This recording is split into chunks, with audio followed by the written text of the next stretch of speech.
Supremely American fighting land 24 hours a day from the Delta to the DMV. With transmitters in Penang, Quinyon, Pleiku, and Matrae. The Key Network Station in Saigon, Vietnam. The most important part of your day is mail call. It means letters from friends and loved ones back home. It means a lot. Writing back also means a lot. Write home. They'd like to hear from you, too. And when you write, be sure and use that zip code and include your full return address. Letters mean a lot to all of us.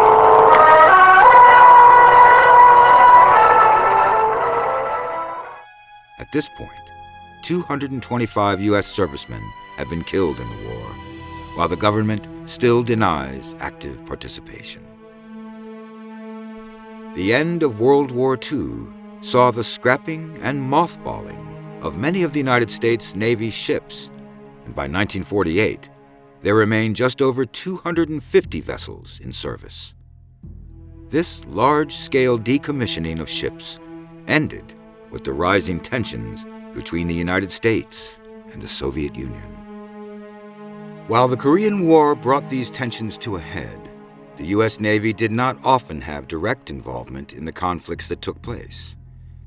Instead, the Navy assisted with the large-scale landings, like Incheon, where Navy and Marine Corps amphibious forces succeeded in driving back North Korean forces, and at the Battle of Chosin Reservoir, where the evacuation of over 100,000 UN troops required U.S. Navy assistance. Korea made it clear to the United States government that our Navy would have to be ever ready to react to threats, especially during the Cold War, where all eyes were on the Soviets. The United States Navy needed to be ready to respond in the event of aggressive communist threats. Fleets of ships were assigned to every corner of the globe, and as the ships were dispatched, Navy scientists and technicians developed new technologies in communications and defense, as well as new missiles and jet-propelled aircraft. Under the guidance of Admiral Hyman Rickover, the Navy received its first nuclear-powered aircraft carrier, the USS Enterprise, commissioned in 1961. Rickover was a longtime proponent of the nuclear marine propulsion program. However, he regarded nuclear power and the atomic bomb as necessary evils.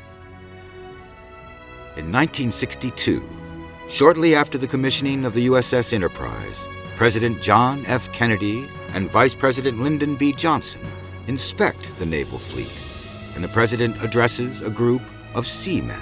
The United States Navy helps secure the freedom of countries thousands of miles away, ships which sail hundreds of miles from coasts, far-off places, preserve the freedom of those countries. And therefore, as a former member of the United States Navy, and now as President, I want to express to you our heartfelt appreciation. I hope you realize the contribution that you're making, not only to the preservation of the peace, but the preservation of the freedom of this country, and the over 50 countries which are allied with us, and others which, while not allied, benefit from our strength. What you have shown us today, the ships, techniques, and most of all, your own skill and courage, makes all of us return to the capital with a good deal more confidence and hope.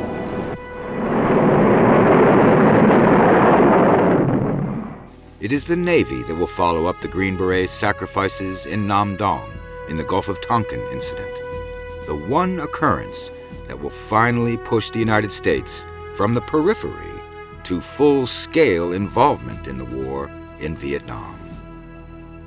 And it will start with a World War II-era naval destroyer, the USS Maddox. With a complement of 336 officers and men, the Maddox will unexpectedly encounter history. The naval destroyer USS Maddox, on an intelligence mission in the Gulf of Tonkin, encounters 3 torpedo boats. Unprovoked, they fire on the Maddox. Only one round hits the Maddox, and lodges in the ship's superstructure. The enemy vessels are not only hit by the Maddox, but are also strafed by F-8 Crusader jets from nearby aircraft carrier USS Ticonderoga. One North Vietnamese vessel is left dead in the water and on fire. The Maddox makes its escape. August 4th, 1964. U.S. ships in the Gulf encounter enemy craft again, with similar results. According to a U.S. Navy report, on the night of August the 4th, the warships reported making contact and then being attacked by several fast craft far out to sea. Officers in the naval chain of command and U.S. leaders in Washington were persuaded by interpretation of special intelligence and reports from the ships that North Vietnamese naval forces had attacked the two destroyers. More recent analysis of that data and additional information gathered on the 4th of August now makes it clear that North Vietnamese naval forces did not attack the Maddox and Turner Joy that night in the summer of 1964. The performance of commanders and crews in this engagement is in the highest tradition of the United States Navy. But repeated acts of violence against the armed forces of the United States must be met not only with alert defense, but with positive reply. That reply is being given as I speak to you tonight. Air action is now in execution against gunboats and certain supporting facilities in North Vietnam, which have been used in these hostile operations. And so starts Operation Pierce Arrow, the code name for U.S. air operations in North Vietnam. Attack planes from aircraft carriers in the Gulf fly 64 strike sorties against torpedo bases and an oil storage facility. 2 U.S. planes are downed by anti-aircraft fire. One pilot is killed, and the other, Lieutenant Everett Alvarez Jr., becomes the first U.S. airman prisoner of war in North Vietnam. Finally, I have today met with the leaders of both parties in the Congress of the United States. And I have informed them that I shall immediately request the Congress to pass a resolution making it clear that our government is united in its determination to take all necessary measures in support of freedom and in defense of peace in Southeast Asia. On August 7th, the U.S. Congress passes the Gulf of Tonkin Resolution, granting President Johnson the ability to deploy conventional military force in Southeast Asia without a formal declaration of war. Only 2 senators oppose the resolution. Yet our response for the present will be limited and fitting. We Americans know, although others appear to forget, the risk of spreading conflict. We still seek no wider war. Despite the president's expressed intentions, a wider war is coming, and it will be fought by a country also experiencing its own inner grief and turmoil.